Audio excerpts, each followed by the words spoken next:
प्रेम शुक्ला जी, इस पूरी चर्चा में एक चीज जो बार बार सुनाई देती है, सारे नेता भी जो हैं जिनके नामों को लेकर चर्चा चल रही है, वो कहते हैं कि ये हम नहीं तय करेंगे, ये हमारा राष्ट्रीय नेतृत्व तय करेगा।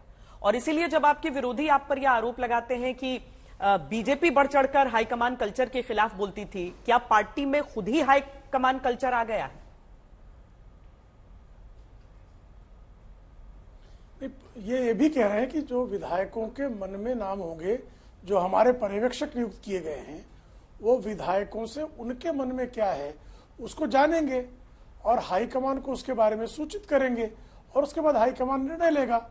तो इससे मुझे नहीं लगता है कि ये संवैधानिक लोकतांत्रिक प्रक्रिया का इससे उत्तम पालन और कुछ हो सकता है। मुझे नहीं लगता कि कहीं से भी केंद्रीकृत व्यवस्था है ये, बल्कि ये जो है हमारे लोकतांत्रिक संवैधानिक तंत्र के विकेंद्रीकरण का उत्तम उदाहरण है। मतलब ऐसा नहीं होगा कि जिससे मोदी जी ये चुन देंगे उस पर विधायकों को वहां मुहर लगानी होगी? विधायकों के मन की बात फिर पर्यवेक्षक भेजे क्यों जा रहे हैं? पर्यवेक्षक इसीलिए भेजे जा रहे हैं कि विधायकों के मन में क्या है वो भी जाना जाए और विधायकों के मन की जो बात है वो पार्लियामेंट्री बोर्ड को सूचित की जाए। चूंकि पार्लियामेंट्री बोर्ड जो है वो आदरणीय मोदी जी के नेतृत्व में आहूत होना है, तो उसमें आदरणीय नरेंद्र मोदी जी को उसके बारे में जानकारी प्राप्त होगी, फिर आदरणीय नरेंद्र मोदी जी उसका निर्णय लेंगे।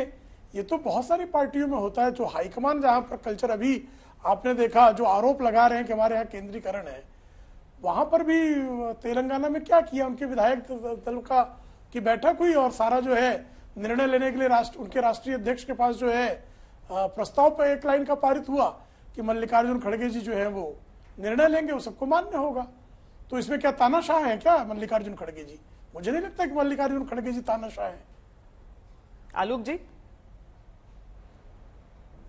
देखिए, मुझे लगता है पहले तो सबसे पहले तीनों राज्यों के तमाम जनता को बधाई कि कम से कम छठे दिन जो है पर्यवेक्षक तो मिल गए उनको। अरे भाई, पर्यवेक्षक बनाने थे पहले दिन बना देते, कौन सी दिक्कत थी? लेकिन ठीक है, वो सरफुटअव्वल है, वो आपका आपसी मामला है। 8-8 चेहरे सामने रख के आपने जनता को गुमराह किया। ये भी बन सकता है, ये भी बन सकता है, इस जाति का भी हो सकता है, उस जाति का भी हो सकता है। और तमाम सेंट्रल लीडरशिप ने इस तरह के मैसेज भी दिए। अब घेराबंदी भी हो रही है, बाड़ाबंदी भी हो रही है, रिजॉर्ट पॉलिटिक्स सब हो रहा है।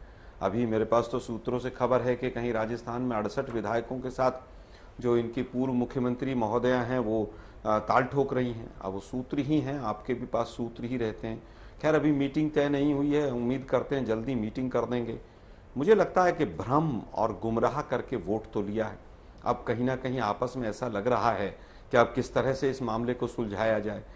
अदरवाइज तो बीजेपी में तो देखिए ना किस तरह से, केवल योगी आदित्यनाथ को देखा था हमने कि किस तरह से उन्होंने 2017 में पूरे दबाव के साथ मुख्यमंत्री बने थे।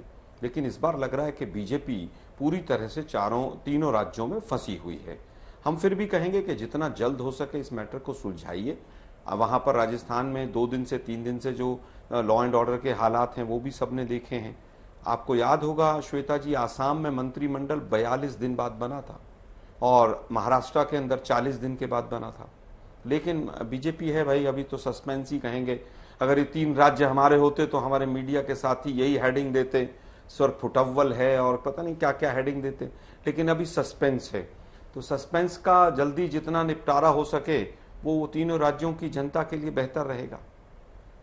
चलिए, अब सस्पेंस किसको किसको लेकर है, या कांग्रेस के शब्दों में सरफुटअव्वल किसको किसको लेकर है, ये तस्वीरें देख लीजिए आप। वसुंधरा राजे जो कि पूर्व सीएम रही हैं, हालांकि शायद रेस में बहुत ज्यादा पीछे हो चुकी हैं, इस तरह की खबरें आ रही हैं। इसके अलावा किरोड़ी लाल मीणा हैं जो अभी रेस में आगे बताए जा रहे हैं, बाबा बालकनाथ योगी हैं, गजेंद्र सिंह शेखावत हैं और दिया कुमारी हैं। कोई भी इनमें से हो सकता है और कोई छठा नाम भी हो सकता है। ये वो नाम है जिनकी चर्चा चल रही है, बैठकें चल रही हैं जिनकी नेताओं के साथ, पर्यवेक्षकों के साथ, और इस वजह से ये बातें कही जा रही हैं। पर प्रेम शुक्ला जी, जो बातें आलोक जी कर रहे हैं और जो घटनाक्रम सबके सामने है, अगर वसुंधरा राजे के ऊपर एक विधायक के पिता ही कह देते हैं कि भाई दुष्यंत लेकर आए थे उनको वहां पर और वहां से जाने नहीं दे रहे थे उनके विधायक बेटे को, तो इस आरोप को क्या पूरी तरीके से खारिज किया जा सकता है कि बीजेपी के भीतर सब कुछ ठीक ठाक है, कम से कम राजस्थान में?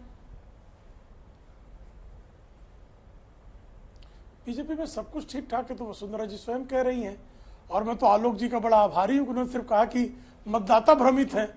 इनके यहाँ तो ऐसे ऐसे रणदीप सुरजेवाला जो इनके मध्य प्रदेश के प्रभारी भी रहे, उन्होंने तो जो है मतदाताओं को जो भाजपा को वोट देते हैं उनको दैत्य तक कह दिया। तो अभी ये भ्रमित कह रहे हैं। मतदाताओं के जो है सुजान होने में कांग्रेस को बड़ी आशंका हो गई है। जब से कांग्रेस लगातार धूल धूसरित हो रही, पराभूत हो रही है, तब से इनको मतदाताओं के विवेक पर ही आशंका है कि मतदाता को भ्रमित कर दिया भारतीय जनता पार्टी ने। मतदाता भ्रमित हो जाता, मतदाता दैत्य हो जाता है। गजब गजब के इनके पास तर्क है भाई, और गजब गजब के अपशब्द हैं। इनके अपशब्दों का जो शब्दकोश है वो बड़ा समृद्ध है। इनके अपशब्दों का शब्दकोश इसी तरह से समृद्ध होता रहे, और इनका जो ईवीएम का डब्बा है वो लगातार इसी तरह से कंगाल होता जाए, ये दिखाई दे रहा है। जितने अपशब्द आप बकेंगे, मतदाताओं को जितना दोष देंगे, निश्चित तौर पर जो है मतदाता उसका आपको प्रत्युत्तर उतने ही समृद्ध और समर्थ ढंग से देंगे। चिंता ना करें, खूब कहें, मतदाताओं के विवेक को भी चुनौती दें, उनको और जो कुछ गालियां हो शब्दकोश से निकाल ले, गरियाएं आप, इससे कुछ होना नहीं है। आलोक जी, अधीर रंजन चौधरी ने खुद कहा कि इन चुनावों में जीत सबसे बड़ी प्रधानमंत्री नरेंद्र मोदी के नाम की है, उन्हीं को वोट मिला है। तो अगर पीएम का चेहरा सामने रखकर चुनाव जीता गया, उसके बाद समय लगभग 1 हफ्ते का लग रहा है, तो इसमें क्या गलत है और कितना गलत आपको लग रहा है? अगर मतदाताओं ने चुना ही था, उनको मालूम था मुख्यमंत्री तो कोई और बनेगा, पीएम तो बनेंगे नहीं आकर उन राज्यों में मुख्यमंत्री। देखिए, बिल्कुल वो देश के प्रधानमंत्री हैं और बीजेपी के प्रचार मंत्री हैं, और सबसे ज्यादा गुमराह करने का काम वही करते हैं। 2014 के भाषण अगर वो स्वयं सुन लेंगे तो उनको स्वयं लज्जा आएगी कि मैंने क्या क्या बोला था। आय डबल हो जाएगी, 4 लाख करोड़ काला धन आएगा, 15 लाख मिलेंगे, पता नहीं कौन कौन से वायदे थे। अब तो देश की जनता उन वायदों को भी याद करना नहीं चाहती। तो देश के प्रधानमंत्री भ्रमित ही करते हैं कि मैं मेरे नाम पर दे दो। अरे भाई, कॉर्पोरेशन में, विधानसभा में आप थोड़ी जाओगे, आप मुख्यमंत्री तो बनोगे नहीं, आप प्रधानमंत्री बनोगे तब कहिए मेरे चेहरे पर वोट दे दीजिए। लेकिन भ्रमित करना, और फिर 18.5 साल जो मुख्यमंत्री रहा उसको डबल इंजन की सरकार से इंजन से नीचे उतार देना, क्या ये भ्रमित करना नहीं था कि वो बनेंगे कि नहीं बनेंगे? फिर सांसदों को वहां पर, केंद्रीय मंत्रियों को उतार देना, क्या ये भ्रम पैदा करना नहीं था? मुझे लगता है कि राजनीति में दाव पेच से जिस तरह से तमाम चीजें हुई, तो स्वाभाविक है कि सवाल भी फिर मोदी जी से। हालांकि कांग्रेस में भी मुझे कई ऐसे उदाहरण याद आ रहे हैं जहां पर केंद्र से भेजा गया चुनाव लड़ने के लिए। मैं आपसे इस पर पूछूंगी, एक खबर हम दे दें अपने दर्शकों को कि सोमवार को मध्य प्रदेश में विधायक दल की बैठक होगी, जहां पर विधायक दल का नेता चुना जाएगा। सोमवार शाम 7 बजे विधायक दल की बैठक होगी। केंद्र के चुने हुए पर्यवेक्षक, यानी दिल्ली में चुने हुए जो पर्यवेक्षक हैं, वो कल से जाना शुरू कर देंगे अपने अपने राज्यों में। रविवार को जैसे राजस्थान में पहुंच रहे हैं राजनाथ जी, उसी तरीके से सोमवार को 7 बजे शाम में विधायक दल की बैठक होगी। यहां पर भी कई चेहरों को लेकर चर्चा चल रही है, लेकिन अब विधायकों के सामने यह मौका रहेगा कि वो चुने कौन होगा मध्य प्रदेश का मुख्यमंत्री। पर इसके बीच प्रेम शुक्ला जी, हकीकत यह भी है कि भले ही आप ये कहें कि एक तरफा फैसला लेकर रेवंत रेड्डी को बना दिया गया, पर वो सर्वसम्मति से वहां पर स्वीकार भी किए गए। ऐसा नहीं कि उसके बाद कोई खटपट नजर आई। उन लोगों ने तय कर रखा था, भाई ये लीड कर रहे हैं चुनावों में और ये मुख्यमंत्री हो जाएंगे हमारे।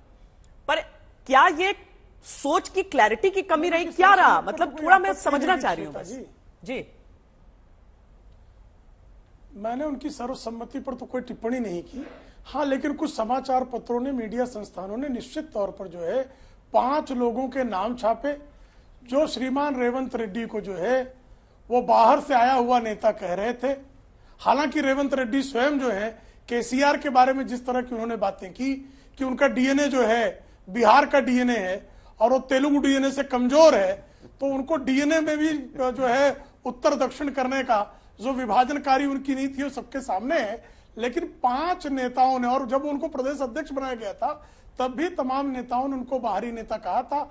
आप कहें तो उस समय की जो टिप्पणियां थी कांग्रेस के नेताओं की, उसको हम भेज सकते हैं, लेकिन हमें क्या करना है भाई? उनका विधायक दल है, उनके विधायक दल ने रेवंत रेड्डी को चुना, रेवंत रेड्डी मुख्यमंत्री हुए, भले वो भ्रष्टाचार के आरोप में जेल काट के आए रहे हो, तो भ्रष्टाचार के आरोप में जेल काटा हुआ व्यक्ति जो है, जिस पार्टी में 200 करोड़ रुपए भी एक सांसद के यहां से आप देख रहे हैं कैसे जखीरा बरामद हुआ, 200 करोड़ रुपए।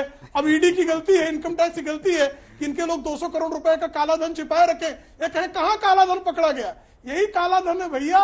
आदरणीय नरेंद्र मोदी जी ने कहा है कि किसी का भी काला धन नहीं बचेगा, लेकिन जिसकी राष्ट्रीय अध्यक्षा पर 420 का मुकदमा चल रहा हो, उनके युवराज पर 420 का मुकदमा चल रहा हो, नेशनल हेराल्ड जैसी स्वतंत्रता सेनानियों द्वारा संस्थापित समाचार पत्र को जिसने जो है गबन कर लिया हो, अब वो जो है निश्चित तौर पर जो है वो भ्रष्टाचारियों को तो वहां पर जो है ग्लोरीफाई करेंगे ही।